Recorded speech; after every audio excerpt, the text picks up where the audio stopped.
കുടിവെള്ളത്തിനായിട്ട് എല്ലാ കുട്ടികളും കൂടി പിരിവിട്ട് വാങ്ങി ഒരു ബക്കറ്റിൽ വെള്ളം നിറച്ച് കൊടുന്ന് വെക്കും. ഒരു ദിവസം അസംബ്ലി കഴിഞ്ഞ് ക്ലാസ്സിലോട്ട് എല്ലാവരും ഓടി വരുന്നു. വന്നപ്പോൾ ആ ബക്കറ്റിലെ വെള്ളം തട്ടിമറിഞ്ഞ് കിടക്കുന്നുണ്ട്. ക്ലാസ് ടീച്ചർ വന്നു. അയാൾ വന്നപ്പോൾ ആ വെള്ളം ഇങ്ങനെ നിലത്ത് പോയി കിടക്കുകയാണ്. സ്വാഭാവികമായിട്ടുള്ള ചോദ്യമാണല്ലോ, ആരാണ് വെള്ളം തട്ടിയത്? ക്ലാസ് സൈലന്റ് ആയി. അയാൾ ഒന്നും കൂടി മേശപ്പുറത്ത് ആഞ്ഞടിച്ചു, ആരാണ് വെള്ളം തട്ടിയത്? അപ്പോൾ ആരും മിണ്ടുന്നില്ല. ആ ബക്കറ്റ് വെച്ച അതിനോട് ചാരിയിട്ടാണ് ഞങ്ങൾ ബെഞ്ചിരിക്കുന്നത്. ശേഷം ചുമരിനോട് ചാരിയിട്ടുള്ള ബെഞ്ചാണ്. മാഷ് ഞങ്ങളെ ലക്ഷ്യമാക്കി വന്നു. നിങ്ങളല്ലേ വെള്ളം തട്ടിയത് ചോദിച്ചു. ഈ ബെഞ്ചിരിക്കുന്ന ആരോ ആണ് വെള്ളം തട്ടിയത്, അതുകൊണ്ട് നിങ്ങൾ ഇത് വൃത്തിയാക്കണം എന്ന് പറഞ്ഞു. എണീറ്റിട്ട് ഞാൻ പറഞ്ഞു, മാഷെ അത് ഞങ്ങളല്ലല്ലോ, മാഷ് കാണാതെ എന്തിനാണ് ഞങ്ങളെ പറയുന്നത്? എന്താ പറഞ്ഞു ചോദിച്ചു. അപ്പോൾ ഞാൻ ഒരു പതിഞ്ഞ സ്വരത്തിൽ അത് വീണ്ടും ആവർത്തിച്ചു. അത് ആവർത്തിച്ചത് ഓർമ്മയുള്ളൂ, അടി ഇവിടെ വീണു. ശരിക്കും തരിച്ചുപോയി ഞാൻ. അന്ന് 6ാം ക്ലാസ്സിലാണ്.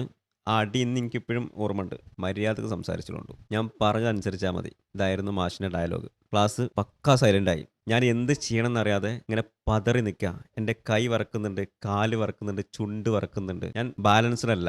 എൻ്റെ അടുത്ത് അയാൾ പറഞ്ഞു, ഇങ്ങോട്ട് വാ. എന്നെ വിളിച്ചു. എന്നോട് പറഞ്ഞു വളരെ ദേഷ്യത്തിൽ, സ്റ്റാഫ് റൂമിൽ തുണിയുണ്ട്, പോയി എടുത്തു വാ. എന്നിട്ട് ഇവിടെ മുഴുവൻ തുടച്ച് വൃത്തിയാക്കിയിട്ട് ക്ലാസ്സിൽ കയറിയാൽ മതി. സ്റ്റാഫ് റൂം പോയി തുണി കൊടുന്നു. ആ വെള്ളം മുഴുവൻ ഞാനിങ്ങനെ ക്ലീൻ ആക്കുമ്പോൾ കുട്ടികളൊക്കെ എന്നെ ശ്രദ്ധിക്കുന്നില്ല. കാരണം അവർ പേടിച്ചിരിക്കുകയാണ്, സൈലൻ്റ് ആണ്. സാറ് ക്ലാസ് കണ്ടിന്യൂ ചെയ്തു. ഞാനവിടെ ക്ലീൻ ചെയ്തുകൊണ്ടിരിക്കുകയാണ്. ഏകദേശം അത് പിഴിഞ്ഞ് എല്ലാം കഴിഞ്ഞതിന് ശേഷം, ഞാൻ അതിനെ തുടച്ച് ക്ലീൻ ചെയ്തതിന് ശേഷം എൻ്റെ അടുത്ത് പറഞ്ഞു, കഴിഞ്ഞോ എന്ന് ചോദിച്ചു. ആ, ഇനി പോയിട്ട് ക്ലീൻ ആക്കിയിട്ട് വാന്ന് പറഞ്ഞു. ഞാൻ ഈ ബക്കറ്റും കൊണ്ട് നമ്മൾ പൈപ്പിൻ്റെ അടുത്തേക്ക് പോയപ്പോൾ ഞാൻ എന്തൊക്കെയോ ഓർത്ത് കരഞ്ഞുപോയി.